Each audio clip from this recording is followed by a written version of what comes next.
Bawaslu? Ada yang hadir di situ dari seluruh dunia, benua-benua itu mewakili benua-benua, menanyakan kepada saya mengenai Pilpres dan Pileg di Indonesia. Jadi ini mendapat perhatian yang sangat luas, sehingga ada pendidikan sosial, ada pendidikan politik yang harus kita lakukan dalam persidangan ini. Oleh karena itu perlu saya sampaikan, ada payung yang harus saya sampaikan atau kerangka yang harus kita sampaikan dulu. Kehadiran Bapak Menko dan Ibu Menteri ini kenapa tidak disumpah? Mungkin ada pertanyaan itu. Beliau itu tidak disumpah karena sumpah jabatan yang dilakukan di istana pada waktu dilantik menjadi menteri melekat sampai pada waktu memberikan keterangan di persidangan ini. Jadi Bapak Menko dan Ibu Menteri itu memberikan keterangan di sini di bawah sumpah di pengadilan. Kemudian yang kedua begini, saya kebetulan hakim konstitusi di antara kita bersembilan, itu yang terlibat mengadili Pilpres dan Pileg 3 kali. Jadi saya mempunyai pemahaman yang agak komprehensif, mendalam. Pilpres kali ini lebih hiruk pikuk. Pilpres kali ini diikuti dengan beberapa hal yang sangat spesifik yang berbeda dengan Pilpres 2014 dan Pilpres 2019. Ada pelanggaran etik yang dilakukan di Mahkamah Konstitusi, dilakukan di KPU, dan banyak lagi yang menyebabkan hiruk-pikuk itu. Nah, yang terutama mendapat perhatian yang sangat luas dan kemudian didalilkan oleh pemohon itu cawe-cawenya kepala negara. Nah, cawe-cawenya kepala negara ini, Mahkamah sebetulnya juga kita memanggil kepala negara, Presiden Republik Indonesia. Kelihatannya kan kurang elok.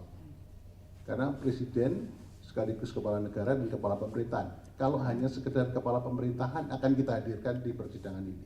Tapi karena Presiden sebagai kepala negara, simbol negara yang harus kita junjung tinggi oleh semua stakeholder, maka kita memanggil para pembantunya.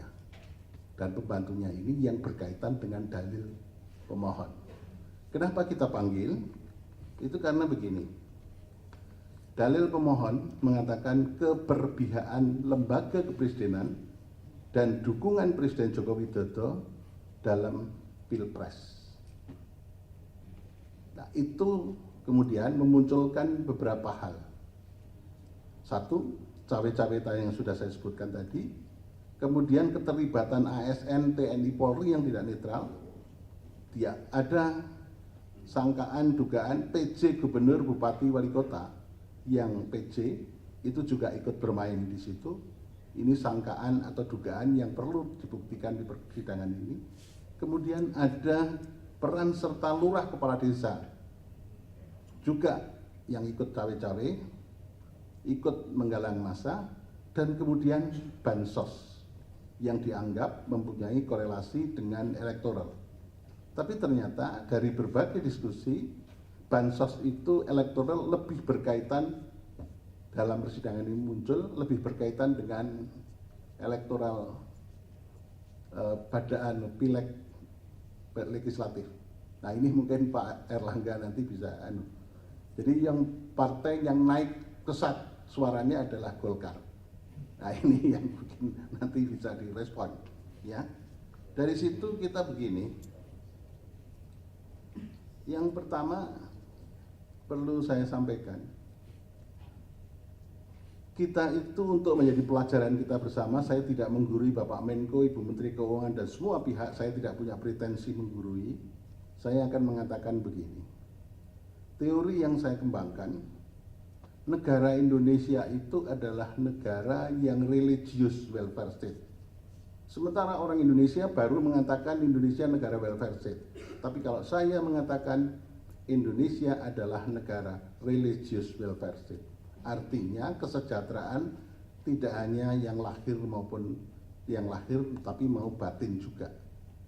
Tapi sementara dalam teori yang berkembang hanya disebut welfare state. Tapi kalau saya mengatakan karena ideologi Pancasila, Sila pertama, maka Indonesia adalah negara religious welfare state. Kemudian kita harus membangun peradaban hukum yang negara hukum yang demokratis dan berketuhanan.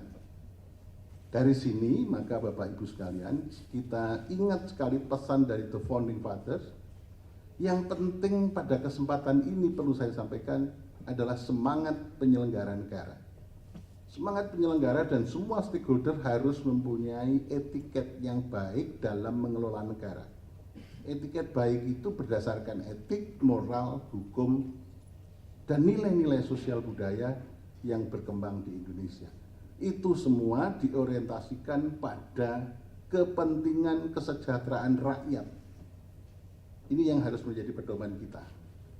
Oleh karena itu Bapak Ibu sekalian, Bapak Menko, di kita dalam berhukum tidak sekedar rule of law, tapi rule of ethic. Nah, dalam kesempatan ini maka ada beberapa hal yang praksis yang perlu saya pertanyakan kepada Bapak Menko dan Ibu Menteri Keuangan. Yang pertama, dalil-dalil permohonan itu menyangkut yang saya sebutkan bansos tadi. Untuk yang lain-lain sudah kita bahas, tapi ini perlu kita bahas mengenai bansos. Yang pertama, kita mengenal lembaga. Ada Menteri Sosial, kemudian ada kaitannya dengan Kepala Badan Pangan Nasional, kemudian ada Kepala Bulog. Pada saat-saat kritis, saya baca di mass media, Kepala Bulog Budi Waseso diganti. Ada faktor apa ini yang melatar belakang ini? Saya mau tanya. Jadi di situ Kepala Badan Pangan Nasional Pak Arief Prasetyo Adi, kemudian ada pergantian Kepala Bulog dan kaitannya dengan Kementerian Sosial. Itu apa yang ada di balik itu? Kita ingin mengerti karena ini termasuk bisa disebut juga dengan masalah yang tadi cawe-cawe.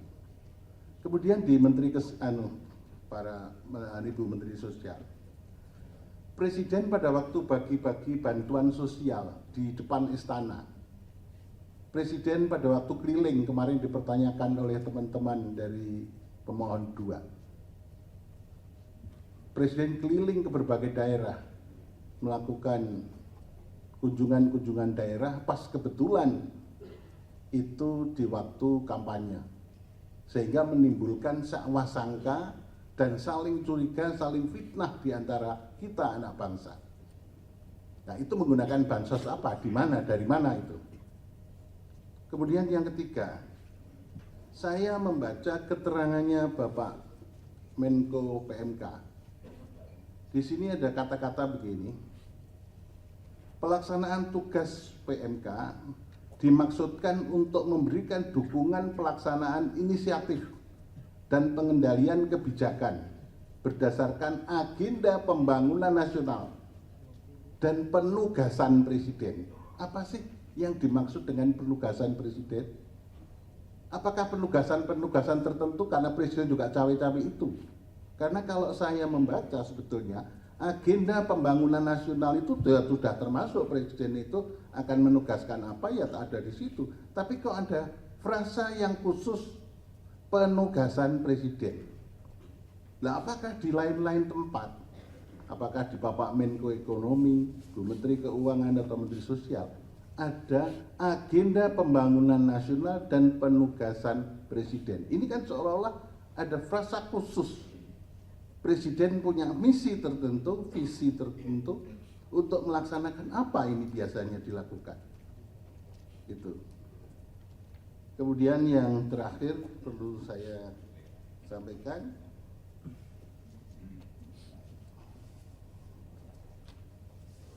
iya, ini catatan saya belum ketemu, nanti saya mungkin bisa sampaikan. Terima kasih. Terima kasih, kembalikan Pak Ketua. Mohon maaf Bapak Menko dan Bu Menteri Keuangan. Baik, mungkin dikumpul dulu ya Bapak-bapak dan Ibu. Apa sih kira-kira yang jadi pertimbangan Presiden memilih misalnya ke Jawa Tengah itu lebih banyak kunjungan dibandingkan ke tempat lain? Ini yang berkaitan dengan kunjungan yang ada pendistribusian bansosnya. Nah, itu yang didalilkan oleh pemohon. Nah, kalau ini kami bisa dibantu menjelaskannya, itu akan lebih mudah kami apakah yang didalilkan pemohon itu bisa dibenarkan atau tidak. Nah, tolong kita dibantu ini oleh 4 menteri ini berkaitan dengan ini. Itu yang pertama. Masih berkaitan dengan peta ini, kira-kira ini alokasi dana yang dibawa untuk kunjungan-kunjungan presiden itu yang dari mana saja? Pak Menko dan Ibu Menteri. Ini satu yang terkait langsung dengan permohonan yang diajukan oleh kedua pemohon. Yang kedua, ini kan sering dilakukan pertemuan ya, Pak Menko tadi bilang, Pak Menko PMK maupun Menko Perekonomian sering dilakukan pertemuan. Dalam suasana pertemuan yang sudah berhimpitan dengan jadwal pemilu itu, ada enggak warning dari yang melakukan pertemuan ini, terutama warning yang berkaitan dengan sensitivitas suasana pemilu. Jadi misalnya ada yang mengingatkan, kita harus hati-hati juga, jangan kita menjalankan agenda yang sudah disusun dalam APBN, lalu diterjemahkan sebagai kegiatan politik. Ada enggak dalam rapat-rapat seperti itu diingatkan supaya pemaknaan atau penafsiran berbagai pihak bahwa ini ada kaitannya dengan politik itu pernah diingatkan enggak? Itu yang kedua. Yang ketiga, itu masih berkaitan dengan automatic adjustment tadi Bu Menteri Keuangan. Ya, automatic adjustment atau terkait dengan pemokusan ulang mata anggaran itu. Seberapa sering sih sebetulnya dalam 5-6 tahun terakhir itu dilakukan di awal tahun?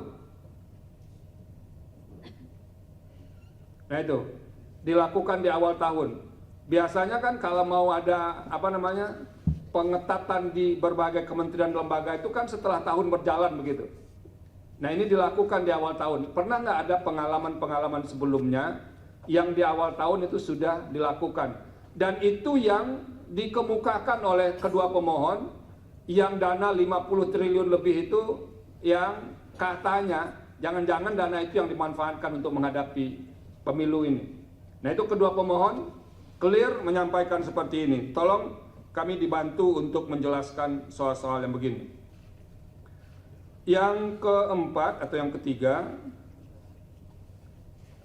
Bu Menteri, ini Bu Menteri Sosial ini kalau dilihat postur anggaran perlindungan sosial 2024 itu kan ada belanja lain-lain yang jumlahnya ini kami gunakan kemarin dari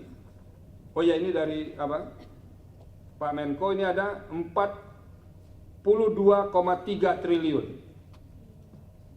Jadi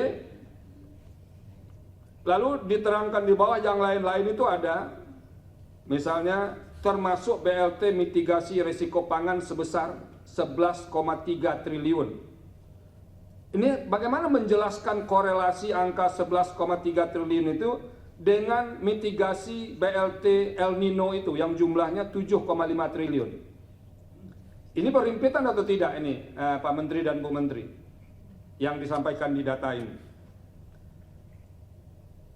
Nah ini yang tidak kalah pentingnya juga Pak Menteri dan Bu Menteri, karena bulan November itu akan diagendakan pemilihan kepala daerah serentak seluruh Indonesia.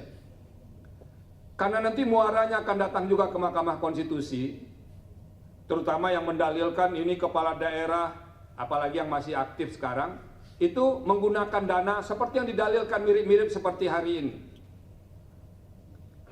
Kira-kira mitigasi apa yang akan dilakukan oleh pemerintah pusat agar nanti problem yang diceritakan oleh kedua pemohon itu tidak berulang kembali diceritakan di mahkamah ketika ada sengketa pilkada nantinya. Nah, karena kita tahu pasti di daerah punya dana-dana yang bisa dialokasikan seperti yang diceritakan oleh Bapak-Bapak dan Ibu Menteri di awal tadi. Nah itu kira-kira yang perlu dikemukakan, dan mudah-mudahan Pak Menteri dan Bu Menteri itu bisa menjelaskan beberapa poin dalam bonggol besar, jadi dalam lingkup besar terkait dengan bansos yang didalilkan oleh kedua pemohon ini. Terima kasih Pak Ketua. Baik, itu